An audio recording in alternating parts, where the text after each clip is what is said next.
What's up? It's Raphael with NBA Draft Junkies, and this is my second week and second episode on the Nothing But Net channel on Dash Radio. Shout out to Dash Radio for giving me this opportunity. When I was a kid, I always wanted like my own radio show, and here I am. So, in the words of Kevin Garnett, anything's possible. Anything's possible.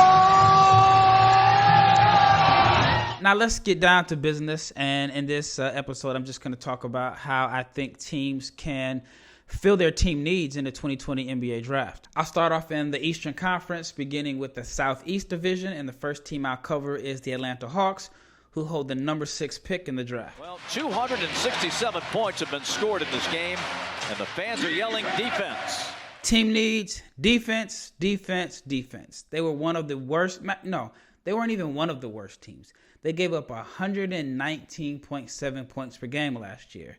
Like, do you know how bad you have to be to give up 119 points per game? I don't know how many games they played. It was like 60-something games, but you have to be terrible on the defensive end of the floor. But I do think Atlanta will be improved next year. They should have a full season of John Collins. They should have natural progression between their rookies Cam Reddish and DeAndre Hunter.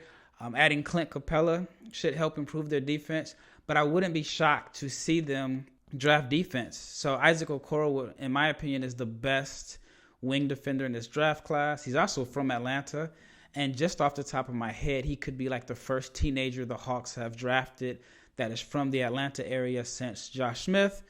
And Josh Smith had a pretty good rookie year, if I remember, back in 2004. If Okoro, who's a little smaller than Josh Smith, but now that I think about it, he has somewhat of a similar skill set, because I thought that Josh Smith was a pretty good playmaker in a sense and a good ball handler. Josh Smith was ahead of his time. Like, if he played in this era, he would definitely be a max player, but he was a good player when he was in his prime. So Okoro could be like a smaller version of Josh Smith. Obviously, the biggest weakness for him is his outside shooting, but I think if he improves as an outside shooter, it will open up things for him as a pick-and-roll ball handler. He's a pretty good slasher. But his calling card is he's just a physical defender that can defend multiple positions. Now, if the Hawks don't go with Okoro, if he's not available, Devin Vassell is an option. Unlike Okoro, Vassell he's not as physical, but he's a much better shooter. Shot over 41% from three last year at Florida State. Now, I know there's a video on social media that's making the rounds, and I'm going to be honest, it's concerning. Like, I really, really hope that that video was just him kind of goofing around at the end of a workout, because if that's his shooting form, the shooting form is horrendous. It looks like he's shooting from the back of his head. Like, have you ever been to the gym and you're working on your core and you're throwing like the medicine ball or the heavy ball off the wall to work on your core? That's what his jump shot looks like right now. I'm going with pre-video Vassell, and I think he could help the Hawks. Like I said, he's not as physical of a defender as Isaac Okoro, but he is a guy that I think is going to be a great team defender, and I think that he has a really high upside. I've mentioned on previous podcasts that I think a best-case scenario for him is a Paul George. He still has a ways to go as far as improving his body and improving his ball handling and attacking the rim and getting to the free throw line. But I am high on his upside. And then I also feel like his floor, his basement could be like a Trevor Ariza type. And again, if you've been watching like previous podcasts, you notice that this is something that I mentioned, but I think he could be a good option for the Hawks. I also feel like Atlanta may be in need of another playmaker or ball handler. And if Denny Avdia is available at number 6, I think that he would be a smart choice for them there, because he's a good team defender, but he also fills the role as a secondary playmaker or ball handler. I think that they need to bring somebody in that can reduce Trae Young's ball handling. I know he had a high usage rate. And, they could just use another guy that can run pick and rolls as a secondary ball handler, and I think that's where Avdia would be best at.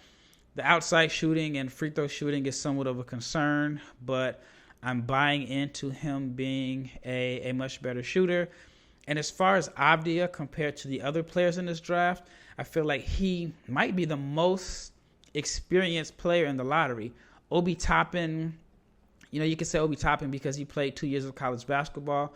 But Avdija has played in the EuroLeague. He's played in the playoffs in Israel. He won MVP when they finished their season in their Israeli playoff bubble. So he's a lot more experienced than a lot of the players in the draft who didn't finish a full college season. And while playing for Maccabi Tel Aviv, they actually went ahead and finished their season this year. So I think as far as, like I said, experience, Avdija has more experience than everyone else in his class. That is a projected lottery pick.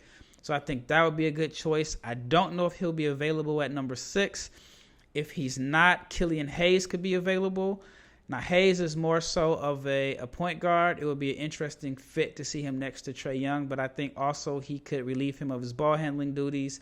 He can defend too since he's a bigger guard at about 6'4", 6'5", 6'6". Who knows? I guess we'll find out the exact measurements at the combine. Well, I guess they're not there. So this whole combine thing is kind of crazy to me. But I think he's a big guard. He could be a secondary ball handler. Obviously, shooting is his weakness. If you've been keeping up with him, he only shot, I don't remember off the top of my head, but he shot below 30% from 3. But he is a good free throw shooter, so there is hope that he can improve as a shooter.